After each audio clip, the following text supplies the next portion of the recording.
Hey YouTube, it's Fix It with Biscuit here, and how's everybody doing? Me, I'm burning up in the shop, it's hot. Anyways, what we're doing here is, this here is a hydraulic power pack unit. I've got several of them that I bought from a guy off of the good old interweb. This motor here is 220 or 250 volts, something like that. I mean, it's way more than I have. I don't have anything like that. So what I got here are some old motors. This one here is I think it's a quarter horse, or nope, it says right here, yes, or 1.6 horse, or 1/6 horse, I guess is what it is. Anyways, so then I got this one here because this the shaft is too small. I need a shaft that is 3/4, and this one is actually 3/4. It is a 1.5 horse old booger, but it works. It's heavier than snot, whatever. So what I'm gonna do here is, by the magic of zip zang boom, look at that, and pull this apart. And inside this power pack unit is a pump.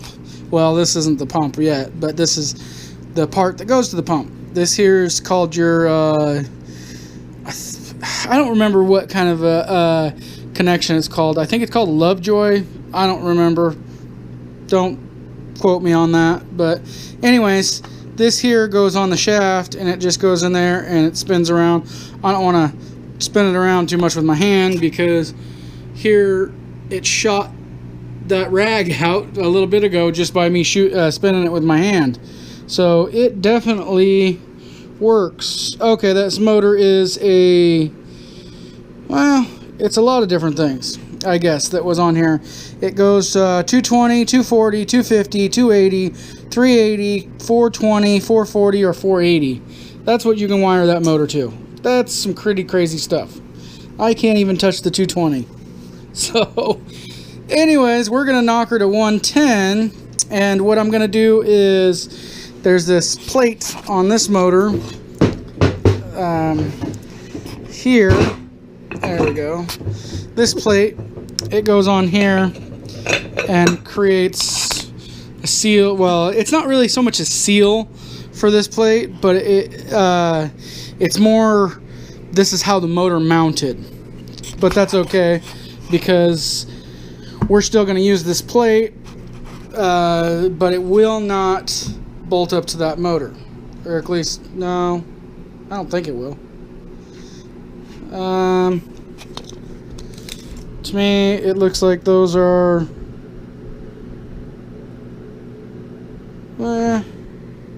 yeah, not happening. Anyways, wouldn't have worked anyways, and I knew that before I even thought about it. But what we're going to do is, we're going to take this, and here's the internals of that other motor.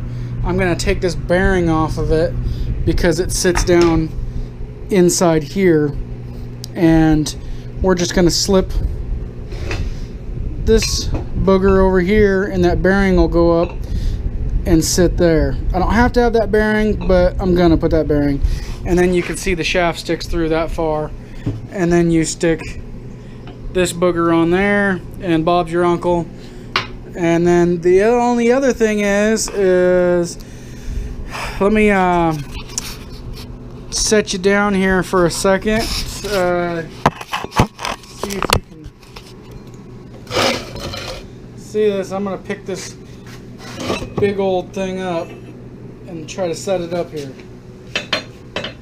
Not sure if you can see that, YouTube, but in just a second, and I'm gonna pull a hamstring, picking this heavy old clunker up. Oh yeah.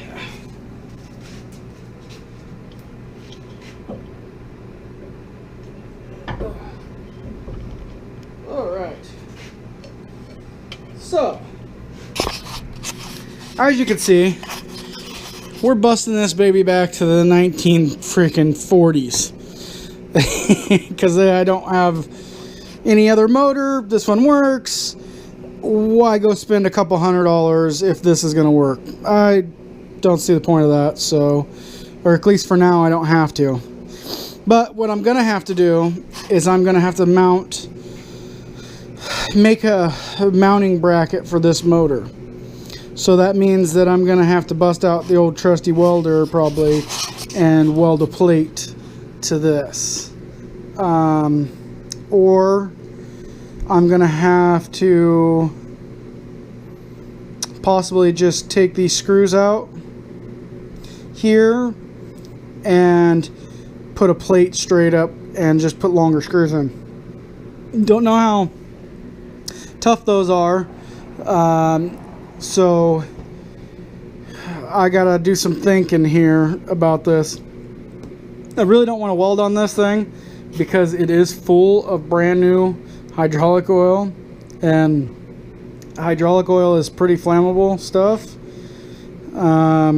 So I'm gonna try to do the old route of possibly just bending a piece of metal and running up just a plate that way.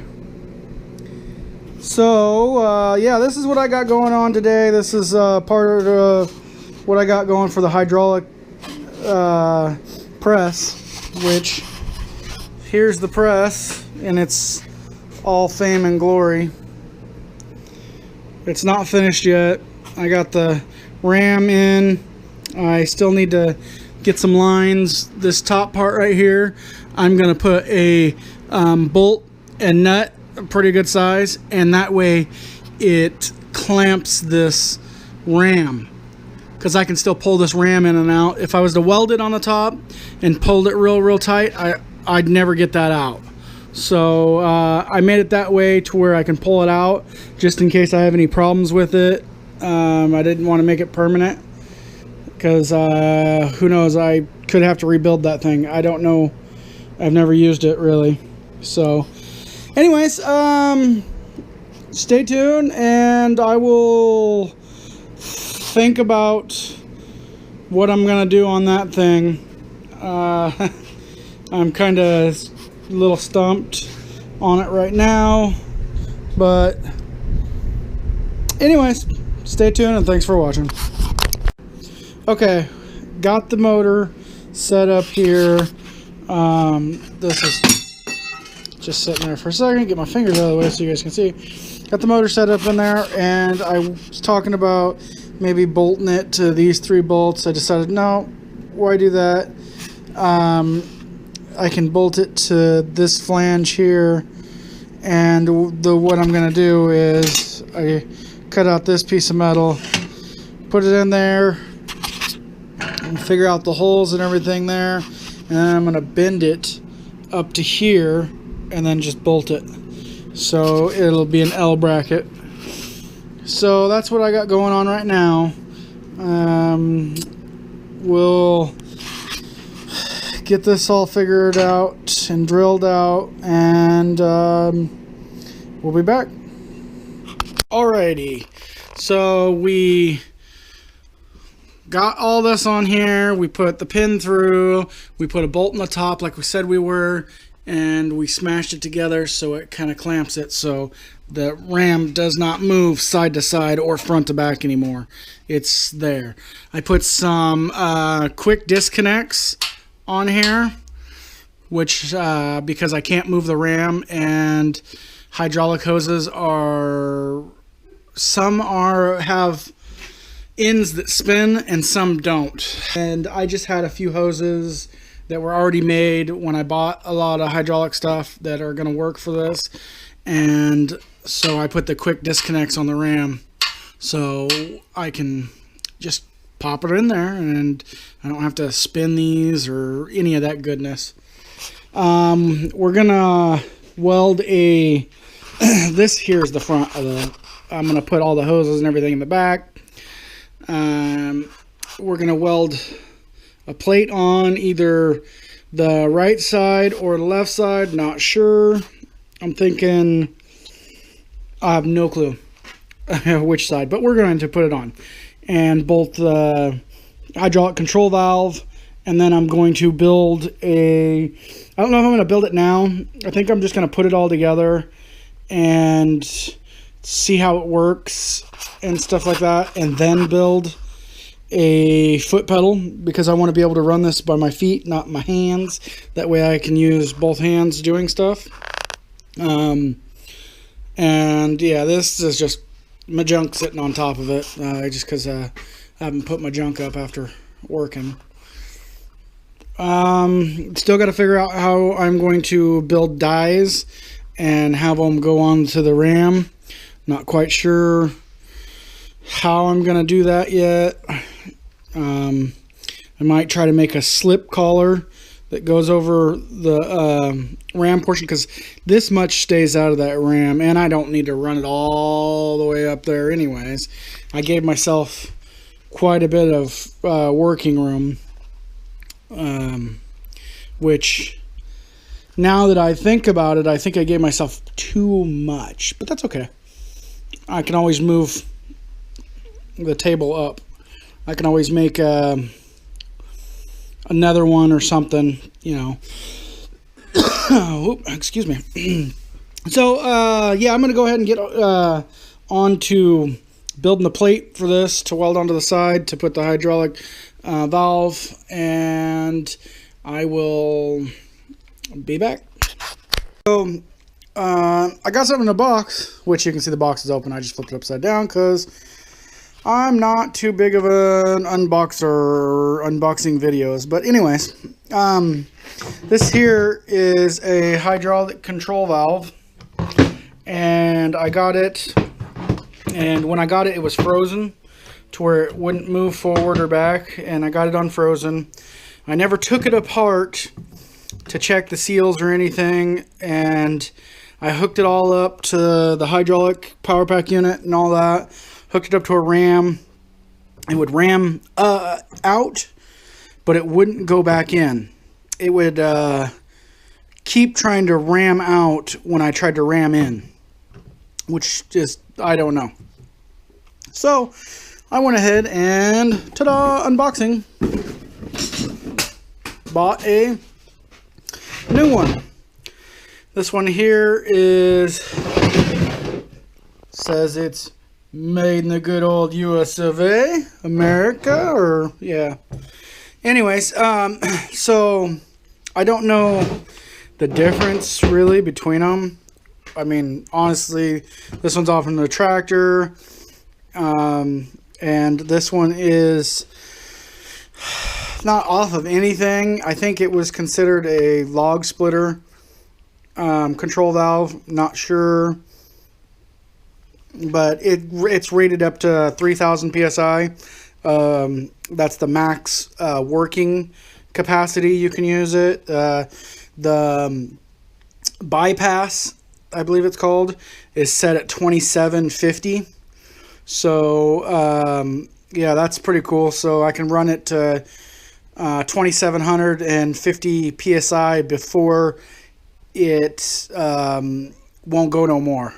That's what the highest the PSI rating will go to, and then it'll start converting the oil or hydraulic fluid back into the tank. But you know, it's got a lot better gadgets and gadgets on it than this one. So what we're gonna do is that will be for our hydraulic press, and I'm probably gonna take this one apart in a video, do a video on tearing it apart. I've never tore one of these apart. You know, this is my first time really messing with hydraulic stuff. I decided, well, you know, I'm going to look up and see how dangerous hydraulic stuff is. Oh boy, it is, can be very dangerous. So yeah, we're going to be very cautious. Okay, YouTube, well, we got it together. Here it is. It's all hooked up. You can hear it running. We'll,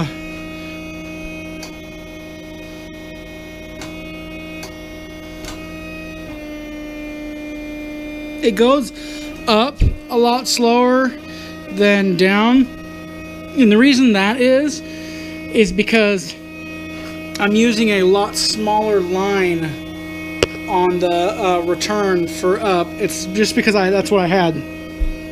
It's a 5,000 psi hose with, you know, it's plenty psi. So, but yeah.